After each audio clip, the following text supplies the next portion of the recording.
Tout peuple a besoin d'un leader fort lorsque ce dernier traverse un moment important de son histoire. Au demeurant, cette pandémie a fait comprendre aux Camerounais qu'ils avaient un président fantôme. Et pourtant, Paul Biya a toujours été fantôme. Cela ne date pas d'aujourd'hui. Pour ceux qui se questionnent pourquoi le président de la République était absent ou est absent, alors bienvenue à Dans la tête de Paul Biya, numéro 11, la vacance présidentielle.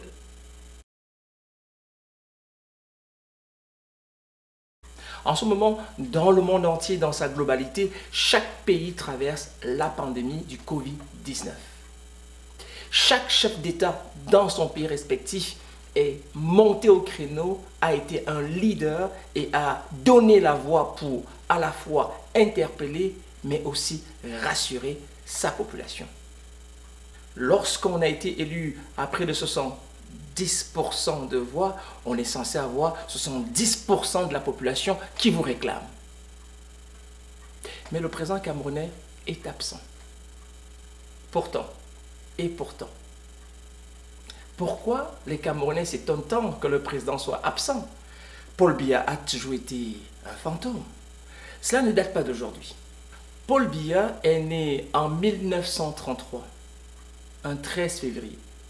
Il est né dans le sud du Cameroun, à Wameka. Il est allé à l'école publique d'Unden. Il a fait le pré-séminaire d'Edeya et il a fait le petit séminaire d'Akono. Son père était un catéchiste. Déjà là, il est introverti, idéaliste, il est froid et distant. Eh bien, Paul Biya est un enfant conservateur, n'a pas beaucoup d'amis. Après son bac en philosophie au lycée Général Leclerc, alors Paul Biya s'en va en France grâce à une bourse pour continuer ses études universitaires. Pendant que les Africains, les jeunes activistes africains battent plein de campagnes pour une indépendance pour l'Afrique, Paul Biya est absent. Non, il est plutôt dans sa chambre d'étudiant, dans ses livres de philosophie, dans ses ouvrages bibliques et chrétiens, et il écoute plutôt du Mozart. C'est un adepte de musique classique, des chants grégoriens, pour ne pas dire religieux. Voyez-vous, Paul Biya est déjà dans le secret. C'est un enfant introverti, c'est un étudiant introverti, c'est une personne distante, snob à la limite. En 1968, il y a un certain Louis-Paul Adjoula, qui était un missionnaire catholique au Cameroun, va suggérer à Amadou Ahidjo d'engager le jeune Paul Biya. Il a 36 ans, je pense, en 1968, ou 35 ans. Il devient donc ainsi le secrétaire général d'Ahidjo de 1968 en 1975. Et une fois de plus, Paul Biya est dans le secret. Il est secrétaire d'État. Il ne parle pas beaucoup. Il est silencieux. Amadou Ahidjo aime Paul Biya. Une des raisons pour lesquelles il aime Paul Biya, c'est pourquoi, les amis, je vous l'avais raconté. Parce que Paul Biya ne se mêle pas trop aux autres personnes. Paul Biya n'aime pas trop quand on lui parle du boulot. Depuis qu'il est à Yaoundé, il ne serait pas encore allé dans le sud. Amadou Ahidjo l'aime. Donc pour Amadou Ahidjo, Paul Biya est une personne qu'il a besoin. C'est un Parisien et il reste dans son état de Parisien. Mais en fait, Paul Biya n'est pas juste un Parisien. Paul Biya est un snob naturel. Il ne fait pas des efforts pour être snob. Il est naturellement snob. Mais ce que vous devez savoir, c'est que Paul Biya, au fond de lui, aimerait que vous rentriez en contact avec lui. En 1975, Amadou Ahidjo va maintenant faire de lui le premier ministre du Cameroun. Donc de 1975 à 1982, il est notre premier ministre. Amadou Ahidjo dira de lui qu'il est réservé, poli, obéissant. En fait, Paul Biya, il est derrière Amadou Ahidjo. Il a besoin d'Amadou Ahidjo et il ne peut rien faire sans Amadou Ahidjo. Donc, une fois de plus, il ne déploie pas ses ailes, parce qu'il dépend du président. Un Amadou Ahidjo, bien évidemment, qui ratisse large, qui prend beaucoup de place. Et donc Paul Biya est bien tranquille, bien doux, bien attentionné au service de son président. Lorsqu'il est Premier ministre, une fois de plus, toutes les décisions qu'il va prendre vont dépendre du chef de l'État, qui est Amadou Ahidjo. En 1982, lorsqu'il se voit être le successeur constitutionnel du président, il tombe des nues, mais il accepte le défi. Paul Biya est un homme secret. Pendant ces années à la présidence, à Etoudi, il va se construire un palais en Womeka. C'est un sanctuaire, un havre de paix. Il y a une culture du mysticisme et de l'occultisme autour de ce palais. C'est par hélicoptère qu'il va de temps en temps aller dans ce palais. La plupart des décisions se prennent dans ce palais. Il prend beaucoup de vacances dans ce palais. D'ailleurs, selon mes calculs, en 35 ans de pouvoir, Paul Biya a pris 4 ans de vacances, au lieu de 3 ans, on va dire. Il est entre Womeka et la Suisse, où il se repose énormément. Il est beaucoup trop souvent absent. Et Paul Biya va rater mais beaucoup de rendez-vous. La conférence nationale souveraine qui bat son plein dans les pays en sous-région, au Cameroun, elle sera sans objet. C'est pas fini. En 1991, il organisera une tripartite qui ne participera pas. Une tripartite, c'est le pouvoir, l'opposition et la société civile. Il enverra Sadou Hayatou. Il ne viendra pas. Je ne vous nomme pas ici tous les sommets de l'Union africaine que Paul Biya n'a pas participé. Les sommets des Nations Unies que Paul Biya ne participe pas non plus beaucoup. Je ne vous nommerai pas ici qu'il a lui-même organisé un grand dialogue national dont il n'a pas participé. Lorsque Boko Haram faisait des siennes dans le nord du Cameroun, il a fallu beaucoup de bruit pour que Paul Biya fasse un discours. Lorsque les avocats anglophones ont été tabassés par la police camerounaise, Paul Biya n'a pas dit un mot. Tout récemment, il y a un enseignant qui a été assassiné dans une école. Leurs collègues sont sortis le jour de sa dépouille pour une marche. Ces collègues-là, enseignants, ont été arrosés par la police et la gendarmerie du Cameroun. Paul Biya n'a pas dit un mot.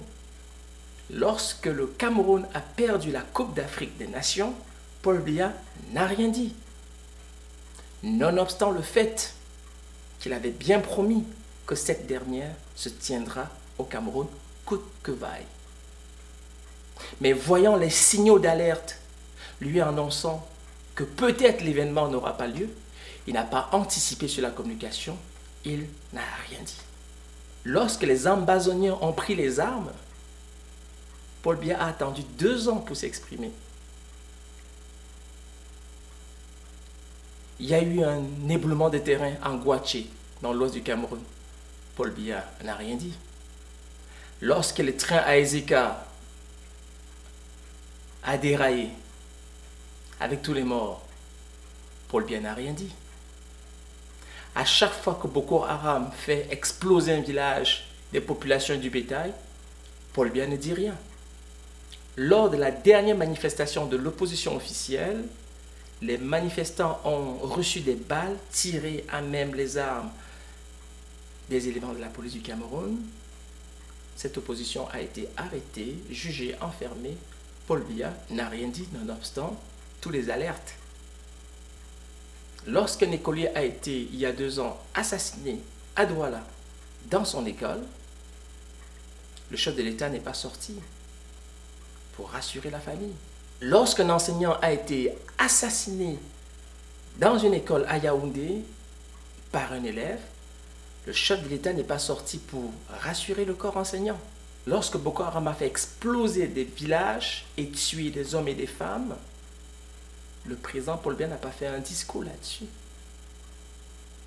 Il a fallu un tapage des artistes, des médias sociaux, de la presse internationale. Lorsque des docteurs d'université se sont rassemblés à même le ministère de l'Enseignement supérieur pour demander à être engagés, Paul Biya n'a rien dit. Alors, quand le coronavirus arrive en Afrique et que tous les présidents qu'on a vus, sénégalais, rwandais, se lever et battre campagne pour sensibiliser, eh bien les Camerounais, légitimement, s'attendaient à voir leur président. Mais Paul Biya ne s'est jamais présenté. À la place, les Camerounais ont eu droit à un ambassadeur français qui pouvait expliquer aux Camerounais l'évolution de la pandémie dans le pays. Au demeurant, le président Paul Biya est un adepte du silence, du mysticisme et de l'occultisme. Ce n'est donc pas nouveau que Paul Biya est absent. Je sais, mes chers compatriotes, que cela peut paraître surprenant, mais lorsque vous regardez cet homme, depuis qu'il est au pouvoir, depuis qu'il travaille pour le Cameroun, depuis 1968, eh bien, il a tweeté dans la culture du secret et il est lui-même une personne secrète. En ce moment, il est à Womeka, il est dans son palais, il se repose. La plupart des décisions sont prises dans ce palais. C'est Ferdinand Gongor, le secrétaire général de la présidence, qui est un peu le président en ce moment-ci. Alors, ne cherchez pas trop M. Paul Biya, il est bien vivant, il est là, il ne dit rien, parce que même par le passé, il n'a jamais rien dit. À quoi vous attendez?